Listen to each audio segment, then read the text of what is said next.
Hi, this is Barbara Russell. Today I want to talk to you about people pleasers. Are you a people pleaser? I know I had a client the other day who said that that was just her personality, that she was born that way. Well, the statement I made to her was kind of shocking, I think, because I said, people pleasing is not a spiritual gift. No, you can have the gift of being an encourager, a gift of hospitality, a gift of helps. But people pleasing is not who you were designed to be. Well, she looked at me as though I had declared that apple pie and baseball were not American traditions. She was shocked. As are many people, we kind of think, oh, I have to please people. But think about that for a minute. If you're trying to please people, it's generally because you're afraid of something. Are you afraid they won't like you? Are you afraid of conflict? What is it that you're afraid of? So when we people please, we have to look at what we're afraid of.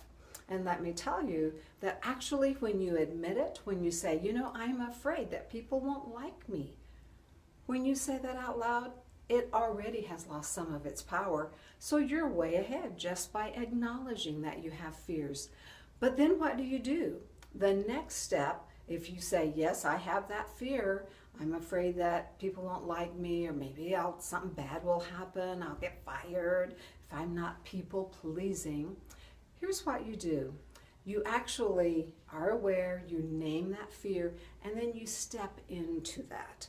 Now what I mean by that is, usually people are just afraid. They don't look at it any further, they just get frozen in that fear.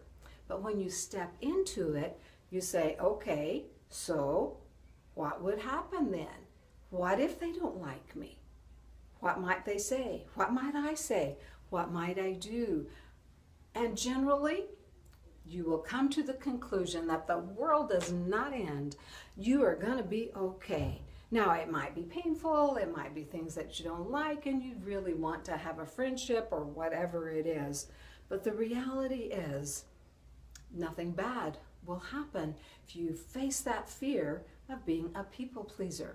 I know one of our interns the other day said, as a people pleaser, I was really afraid when I had to confront a couple that I was working with about their marriage. And indeed, they seemed upset. The session kind of ended under a tense moment, and he wasn't really sure what was going to be the result. Maybe they wouldn't come back. But he felt obliged to confront them about something that was going on in their relationship. However, the next week, they came back and said, you know what? That was a turning point for us. We were able to look at some things that we hadn't been looking at before, and we changed our relationship. Our marriage is better because of that.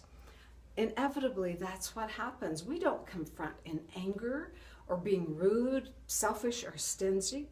When we do that with love and with caring, but we're not afraid, we're not a people pleaser anymore, then you don't have to worry about that statement that people pleasing is not a spiritual gift. Use your other gifts. Use what you have for your job, for your ministry, for the duration of what you need to do here on this earth. This is Barbara Russell saying, don't be a people pleaser.